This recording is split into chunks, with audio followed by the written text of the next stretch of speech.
The Gateway brings you the day's news from the St. Louis region and across Missouri. It also includes stories from the Illinois side of the river and our Metro East reporter, Will Bauer.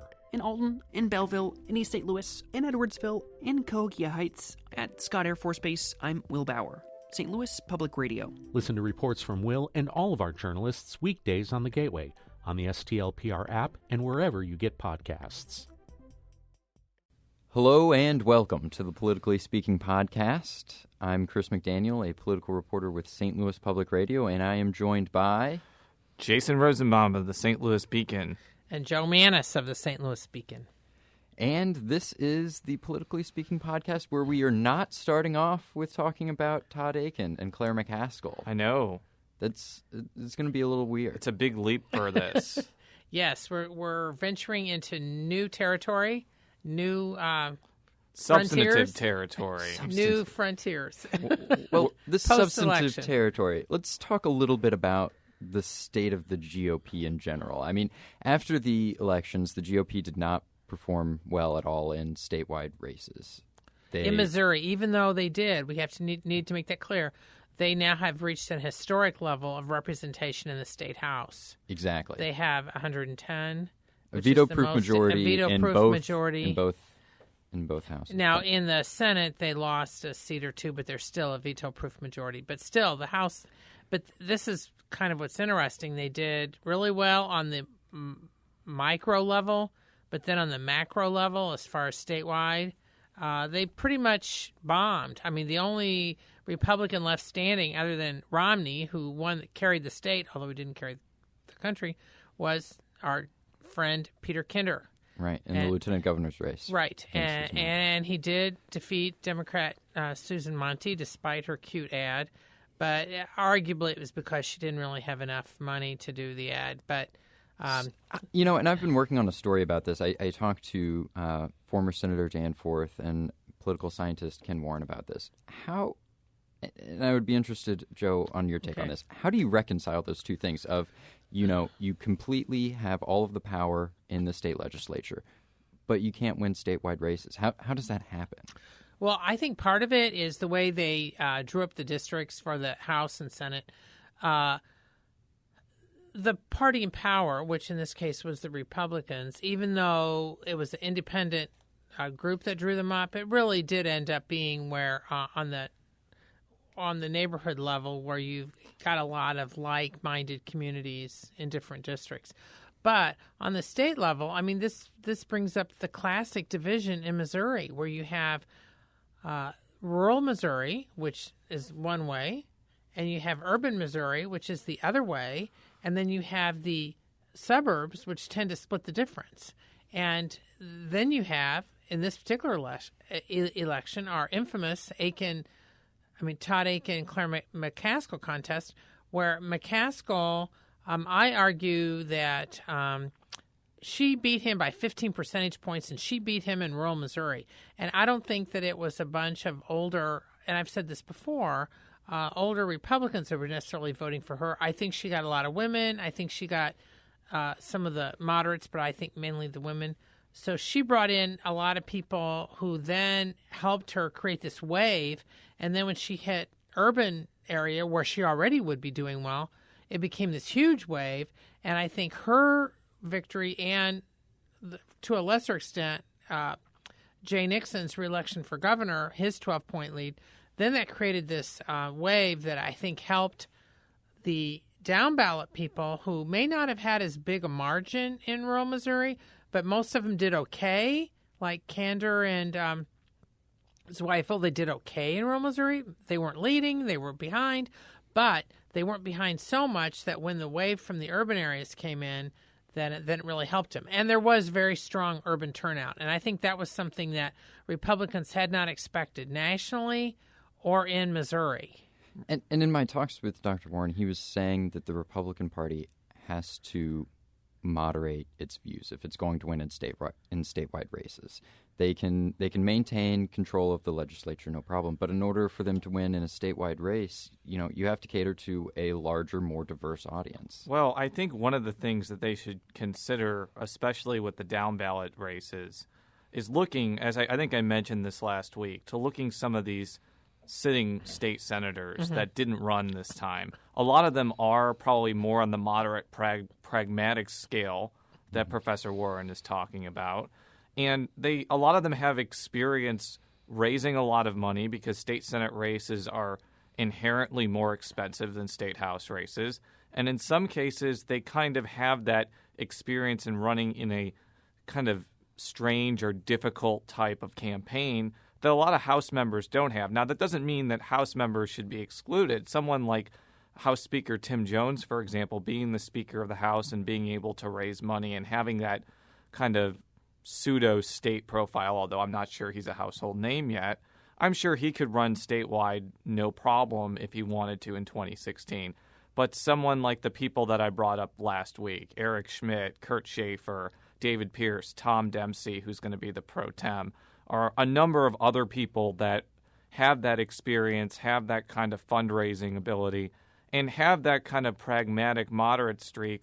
I think those could be the people that they look for in the next couple of years in the run-up to these elections. But I think, though, I have this story that ran last week, and I was talking to Jones, among other Republicans, who are social conservatives, and he disagrees with the premise that they should have to moderate their views. I mean, because he's like, look, I have these positions on the Second Amendment, I have these positions against abortion, and I'm not going to change those just because some people say I should to make it easier, because these are what I believe, and I believe that a majority of Missourians believe that. But what he argued, though, was that what the GOP failed to do was that he said we had too many candidates who didn't have enough either experience in the legislature or enough name. And he contended that what the GOP needs to do is start building a bench of people who would gradually their profiles would be raised and that they would be spending time with the donors, with the business community, basically the GOP base. And grooming them for higher office. But wasn't that what was going to happen until December of 2011 or November? Peter Kinder was going to run for governor. Sure. Steve Tilley was going to run for lieutenant governor. Correct. There was, I guess, Bill Stouffer and Scott Roop had already announced for Secretary of State. I think Shane Scholler did too. They were, I think, still looking for not Secretary of State, Treasurer and Attorney General candidates. But it seemed like they had that bench. But some of it, but it kind of got shuffled when Kinder decided to run for re-election, and they needed a gubernatorial candidate, and then it kind of caused a domino effect there. Well, and when Tilley decided to drop out for personal reasons, but even if that hadn't happened, even if you had Kinder running for governor, and if Tilley had stayed in the light gov race, and I argue that Tilley, because of the money he'd raised and he had developed a name, would have at least been a credible Republican candidate, fairly well known. But they still would have had the down ballot problem because they would have had the same type of people that they ended up running. And not that they were bad candidates. I'm not taking stands on the candidates, but what Jones and some others are arguing is that these people weren't really people who were ready, and that it should have been more like the people you're talking about, the senators and others who were well known. But the bottom line is that they need to start building this bench, because you look on the Democratic side, that whole statewide ticket. Okay, there's already talk about, all right, everybody knows, Attorney General Chris Koster plans on running for governor in 2016. State Treasurer Clint Zweifel, since he survived this threat, the theory is he'll either run for governor against Koster, or there's now talk that no, he'll run for lieutenant governor. Right. So isn't that like a step down, though? No, from treasurer, not necessarily. I think in terms of power, though, and well, it depends how the lieutenant governor spot can be used. Well, you look at Kinder. I mean, there have been times when Kinder was very successful in using it to elevate a number of things, like the now defunct bike race and other things, and to raise his yeah, but he hasn't made the leap to something else yet. And the only person who has in recent memory was Mel Carnahan, who I guess was the treasurer. So maybe he's trying to emulate that sort of thing. And Tom Eagleton went from lieutenant governor to the U.S. Senate and became an icon. Well, I'm beginning to catch up on my sleep. I hope you guys are too. Barely. But Jason, you're telling me we can already look forward to 2014? Well, I mean, we could already look forward to 2013. One of our occasional podcast listeners, Damon Jones, has already announced that he's going to be running for the Casey Star Triplet seat. But I know you're talking about the initiatives. Alderman, 6th Ward Alderman, yes. Right. Yes, but you're talking about the ballot initiatives that are kind of that. There was this group from Kirksville that is trying to add sexual orientation and gender identity to the state's non-discrimination statutes, which is, by the way, a mouthful to describe right there, just a lot of words. Right. But it got kind of a media pop because, it's an interesting issue, but it's also a showcase that groups are already trying to get and scramble to get their initiatives on the ballot for 2014. And they kind of need to start early because, as we saw in the last election cycle, I know you don't like the term cycle, but I'll just use that term. He's referring to me here. I guess the listeners can't see me gesture. There were at least 143 petitions submitted to the Secretary of State's office. And approved for circulation. Many of them were many of them were on the same topic, but it just shows that there were just a handful of those. I mean, not even a handful. Two that made it to the ballot, and then that's 1.5%. And then 3 of them were actually put on the ballot by the General Assembly. Right. So because of what it takes to get on the ballot, and because of the expense and organizational difficulties that come with this, I mean, some of these groups pretty much have no choice but to start early like this. For this group in particular, I think I read on the Columbia Tribune, this group has about $4,000 or $5,000 right now. I could hypothetically see them get funded by, national LGBT group, maybe trial attorneys that kind of want that extra segment of business. But I mean, the reality is, if they want to get on the ballot, they need to start early, and they have to start getting organized, and they have to probably start getting funding sources to convince people not only to sign the petition but to pass this. Yeah, because your story includes some comments from Brad Ketcher, who's a Democrat who's been key in a number of initiatives. And it was an article from a few months ago, but it still was a salient point. Exactly, that it can take $1 million or more and to get on the ballot, and because in many cases they do end up having to hire people to circulate, to take the petitions around, because they have to make sure that people follow certain procedures, that they fill out things correctly and all that. So I think the key point about this group wasn't so much what they're proposing, but the fact that A, they were the first, and B, that, it was like, a day or two, just a few days after the election, and we're already talking about building and trying to get stuff for 2014. And my theory is because there is only one statewide race in 2014, which is state auditor, and we don't really know how competitive that's going to be. Yeah, because there won't be a Senate race in 2014. I would not be surprised if the big ticket things that election cycle, besides, our personal pet legislative and local races, are these initiatives, because there's kind of a void there that, that where a big ticket initiative could get a lot of attention. Not only something like what I just mentioned, but anything that retired financier Rex Singfeld has announced that he's interested in, either curtailing teacher tenure, getting rid of the income tax and replacing it with a bigger sales tax. There are already ads released, in fact. Yes. In Kansas City. And, those are the types of things that could be the main sources of contention. But, first you got to get it on the ballot, and then you got to convince people that's a good idea. And something like either one of those things, tenure or taxes, that's going to encounter substantial opposition from key interest groups. Well, and I think that's one of the reasons Singfeld's probably running some ads over there, because I had heard when they were talking about trying to get the initiative about the income tax on the 2012 ballot, they were doing polling and they were doing some ads in Southwest Missouri, which would normally be the GOP base, and supposedly they were getting killed. And finally, after spending untold amounts, I think about $2.5 million. Yeah, they figured that the public was too resistant. So by running some ads now, and he's keying it to some jobs being moved to Kansas City because Kansas is changing their tax structure, that maybe this is a way to start to sway people. But it's smart in that if you're going to do that tactically, you got to start now. You can't be waiting until 2014 to be trying to sway people. Don't see any ads about Illinois threatening to take take jobs. I wonder why that's the case. Now, this is an Illinois guy who grew up in Illinois, right? Illinois values. Okay. Illinois values. Speaking of those Values? Illinois values, I don't know if Speaking that's, of values? I don't know if that's a proper segue. Well, but we can talk about. Okay, speaking of values, we have the values of. you're people a who are- valuable asset to our team, Jason, Oh. and Yes. you were in in Jefferson Jeff City. City. yes. There's Oh, the segue. wow. Yes. That is an elastic segue.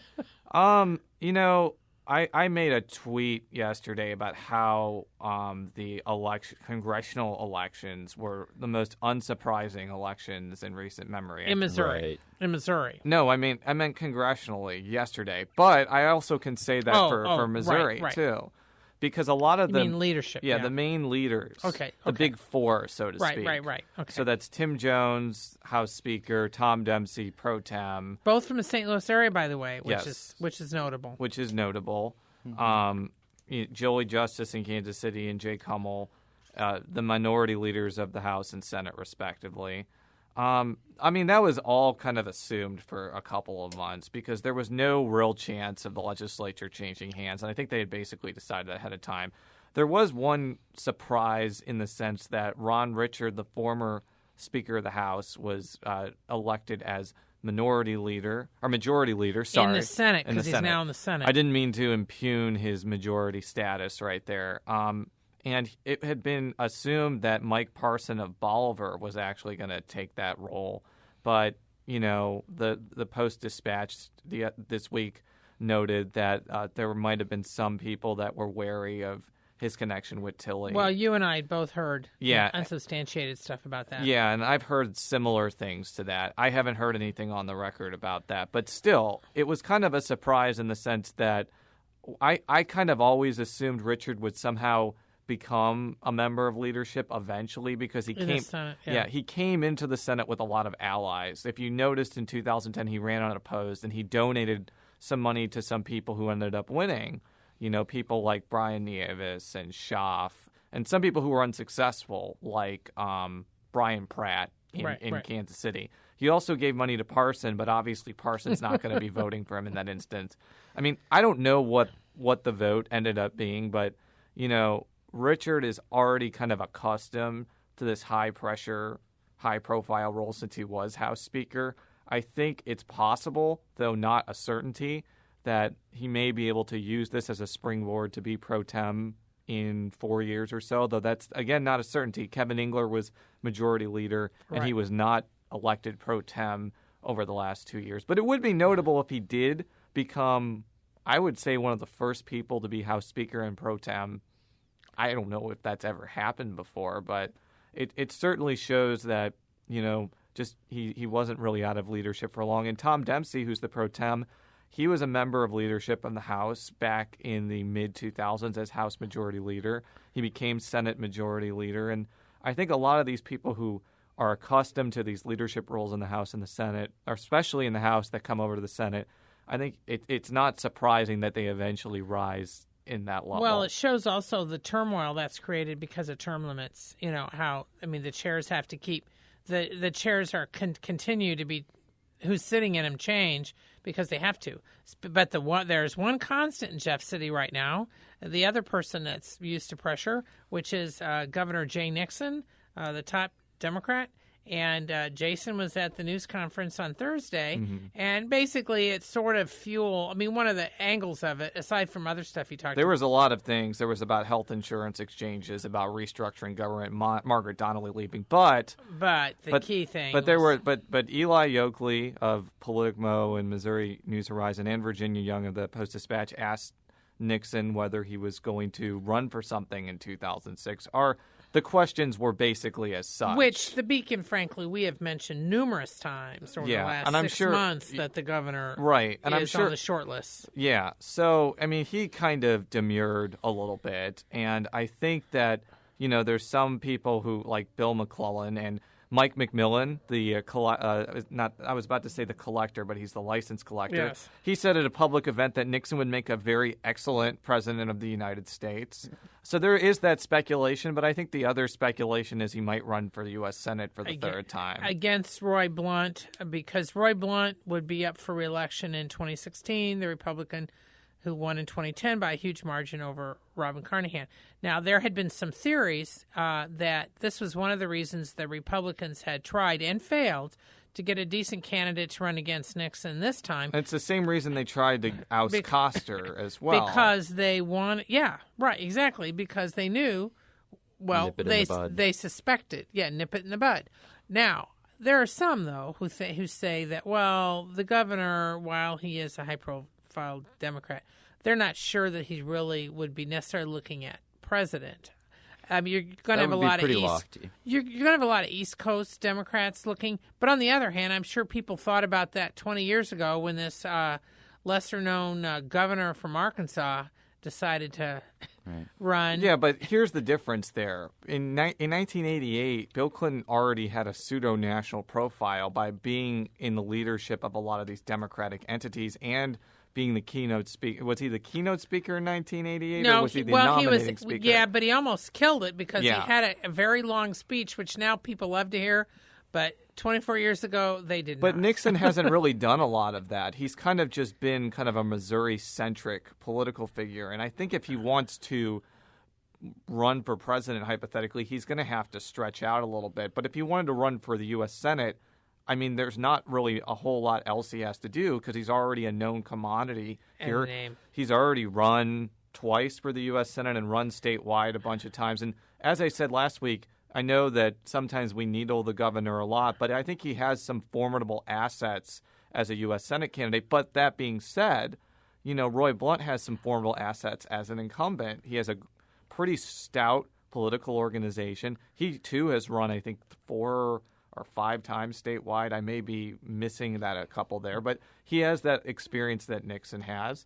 And, he would be a tough person to dislodge, especially because he's kind of on the rise in U.S. Senate leadership, and he probably will have access to a lot of financial resources. Well, some of this is going to depend on what happens if the U.S. Senate ever gets back in GOP hands. Yeah. But I have 2 theories on Nixon. One is that if there's an East Coast or somebody from the coast from the Democrats who does end up at the nominee, they're going to need somebody from the Midwest to fill it. Midwest values. Exactly, and I could see Nixon being on the top of the short list. And I've said this before for vice president. I really think that is serious. The other thing, and I'm just going to throw this out there, is that the Obama administration is right now beginning to form their new team for his second term.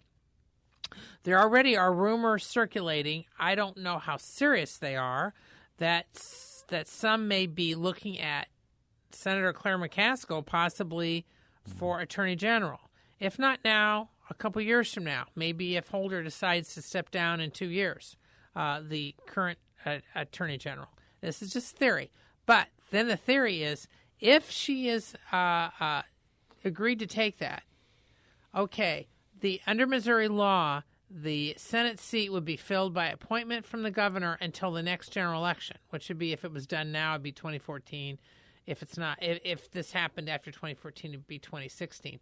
My theory, and I'm just putting it out there, and I know I'm going to get hit by this, but I think that if there is a potential that for whatever reason her seat is vacant, and that Governor Nixon makes an appointment, I think he would do what some other governors have done periodically and appoint himself in the U.S. Senate, because then he could run at that next election as an incumbent. I'm just throwing it out there. Wild card. Nixon that people, would be a wild card. Don't bash me. I'm just saying. Or he would appoint a placeholder, sort of like what happened, in West Virginia or... That's true. He possibly might do that. But I think that he would consider, because this would probably be his last shot, and this would be a chance to establish his bona fides in D.C. And maybe after his term, he'll just retire to Jeffco and go hunting alive. And he is a good hunter. We all know that. The limit during the first day of dove hunting, he announced that. Well, on that wild card note, we'll have to end it. You can follow me on Twitter at @CSMcDaniel. Jay Rosenbaum. And Jay Manus. you can find all of our stories at beyondnovember.org. We still have plenty of stories going up, even though the election's over. There's plenty of things to report about. Because it was beyond November, and yes, we are now... We're beyond the elections. We're not beyond November yet. We'll get there in a couple of weeks. But you can also find my work at stlpublicradio.org, and you can find Joe and Jason's work at stlbeacon.org. We will be back possibly next week with a Hopefully. Thanksgiving Maybe. episode, with an early Thanksgiving Probably episode. on Tuesday or Wednesday. Yeah. Right. So we will be back next week with another Politically Speaking podcast. Because I got to drive all the way to Chesterfield to go to my Thanksgiving. I'm hopefully driving back to Louisville, but we'll find out. But until then, so long. So long. Gobble, gobble. If you have a smart speaker, you have access to the entire world of NPR and St. Louis Public Radio. All the latest news and all the captivating stories. Activate our voices with yours by telling your smart speaker to play St. Louis Public Radio.